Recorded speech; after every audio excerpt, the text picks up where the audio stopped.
Muchas veces queremos hacer las cosas bien y de esa manera tratar de agradar a Dios. Pero a veces no sabemos cómo hacerlo y cuáles son las cosas que más le desagradan. En otras ocasiones nos basamos en nuestros propios criterios y tenemos nuestro propio listado sin saber a ciencia cierta si es válido o no.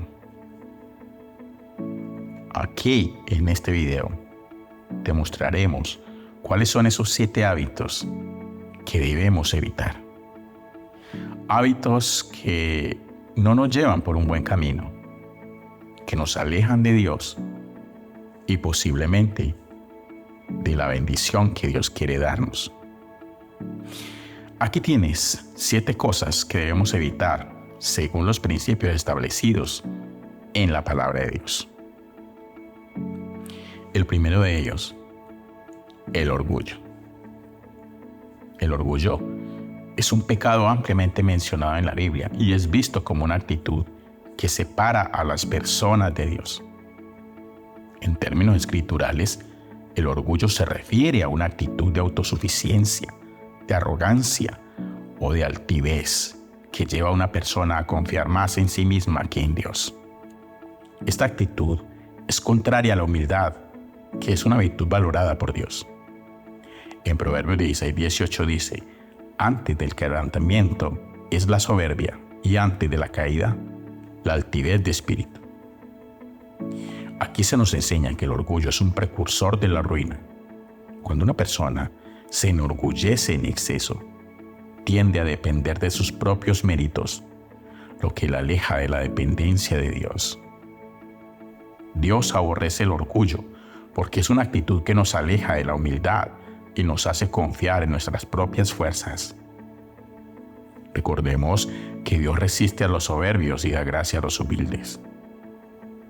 Dios nos insta a vivir con un corazón humilde, reconociendo que todo lo que tenemos viene de Él y que nuestra vida está completamente bajo su control. En segundo lugar, la mentira. La mentira es un hábito recurrente, condenado en la Biblia, y se refiere al acto de distorsionar la verdad, engañar o falsear la realidad. En las Sagradas Escrituras, la mentira es vista como contraria al carácter de Dios, quien es la verdad absoluta, y como una conducta que genera división y daño en las relaciones humanas. En el libro de Proverbios, en el capítulo 12, versículo 22 dice: los labios mentirosos son abominación a Dios, pero los que hacen verdad son su contentamiento. La honestidad es esencial para una vida que agrada a Dios. El Señor Jesús en Juan 8:44 describe al diablo como el padre de la mentira. Esto muestra que la mentira tiene su origen en el mal y es un arma utilizada para engañar y apartar a las personas de Dios mismo.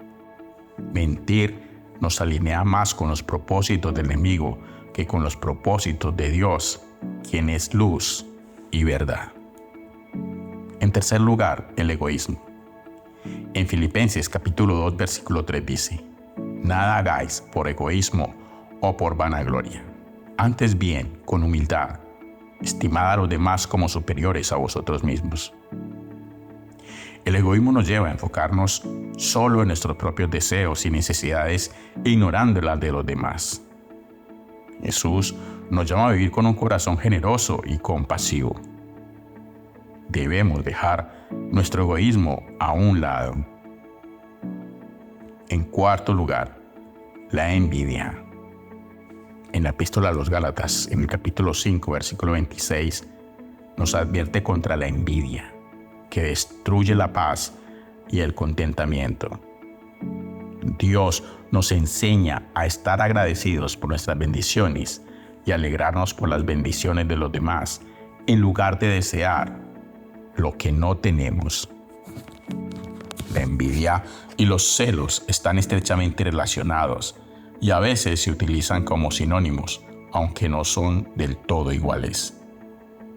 La envidia es una reacción a la falta de algo que otra persona posee. Los celos son una reacción al miedo o a la amenaza de perder algo, o muchas veces a alguien que nosotros poseemos. En quinto lugar, el rencor. Todos tenemos razones para guardar rencor. La gente nos hace daño, las situaciones nos perjudican y a veces hasta Dios no siempre hace lo que pensamos que tendría que hacer y por eso nos enojamos. Guardamos rencor contra los que nos han hecho un mal e incluso contra Dios mismo, quien creemos que debió haber hecho las cosas de otra manera. El rencor no es más que la negativa a perdonar. Así que, siendo esta una tendencia inherente en todos nosotros y al parecer inevitable, debemos tener mucho cuidado. Es tanta la preocupación de Dios por el rencor que cuando le entregó la ley a los israelitas, estableció un mandamiento específico al respecto. En el libro de Levítico capítulo 19, versículo 18 dice: «No te vengarás ni guardarás rencor a los hijos de tu pueblo, sino amarás a tu prójimo como a ti mismo. Yo, el Señor». Aquí Dios llama la atención al terminar este mandato con las palabras «Yo, el Señor». Y al hacer esto, nos está recordando que Él es el Señor y no nosotros. Porque guardar rencor es convertirnos en juez y jurado y decidir que el error de una persona no sea perdonado. Guardar rencor daña nuestras relaciones y nuestro bienestar espiritual. En sexto lugar, la codicia. La codicia es el deseo excesivo de tener lo que pertenece a otros, ya sea posesiones, posiciones o cualquier otra cosa. La codicia puede alejarnos de confiar en la provisión de Dios y estar contentos con lo que Él nos ha dado. En Éxodo, el capítulo 20, versículo 17, va más allá de una simple provisión, dando ejemplo de cosas que la gente codicia. No codiciarás la casa de tu prójimo, no codiciarás la mujer de tu prójimo, ni su siervo, ni su criada, ni su buey, ni su asno, ni cosa alguna de tu prójimo. Estos detalles en la ley de Dios ayudan a explicar la codicia para que entendamos la intención de Dios y por qué la codicia es pecado. Y por último, en séptimo lugar, la inmoralidad sexual. Tanto el adulterio como la fornicación y todo tipo de inmoralidad no le agradan a Dios.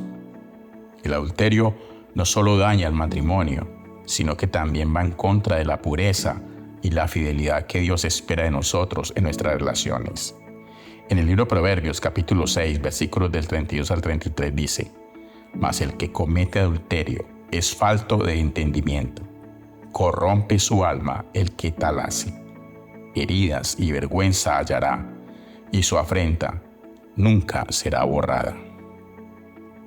Y en cuanto a la fornicación, en 1 Corintios 6, 18 dice: «Huid de la fornicación. Cualquier otro pecado que el hombre cometa está fuera del cuerpo, mas el que fornica contra su propio cuerpo peca».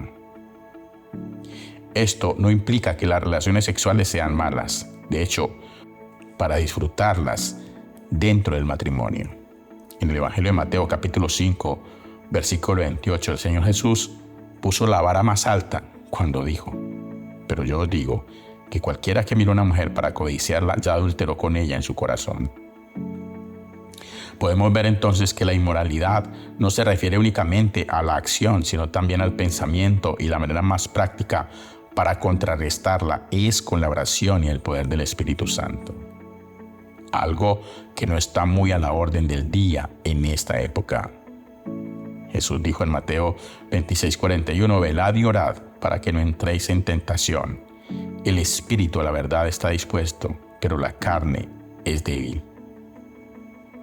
Evitar todas y cada una de estas actitudes nos permite vivir conforme al ejemplo de Cristo, experimentando una vida más plena en Dios y en paz con los demás. Evitar estos pecados no solo nos mantienen en el camino de la rectitud, sino que también fortalece nuestra relación con Dios y con los demás, reflejando la vida que Dios quiere que llevemos según sus mandatos. Amado Padre Celestial, te pido que me des la fuerza y la integridad para alejarme de toda mentira, falsedad y engaño. Líbranos, oh Dios, de todas aquellas cosas que no nos dejan crecer ni avanzar. Quita el orgullo, la mentira, la falsedad, el engaño. Quita, Señor, el egoísmo, la envidia, el rencor, la codicia y la inmoralidad. Purifica nuestros corazones y nuestros pensamientos para que nuestra vida sea un reflejo de tu verdad. Ayúdanos a ser sinceros con los demás y con nosotros mismos y a no caer en la tentación del engaño ni tergiversar así la realidad. Permítenos vivir una vida de testimonio de la verdad de Cristo, quien es el camino, la verdad y la vida. Te lo pedimos en el nombre de Cristo Jesús. Amén. Si te interesó el video, compártelo con otros. Si no te has suscrito al canal, es hora que te suscribas. No te olvides darle like al video. Esto nos ayuda mucho. Clique a la campanita de notificaciones y si es posible haz un comentario. Que Dios te bendiga rica y abundantemente.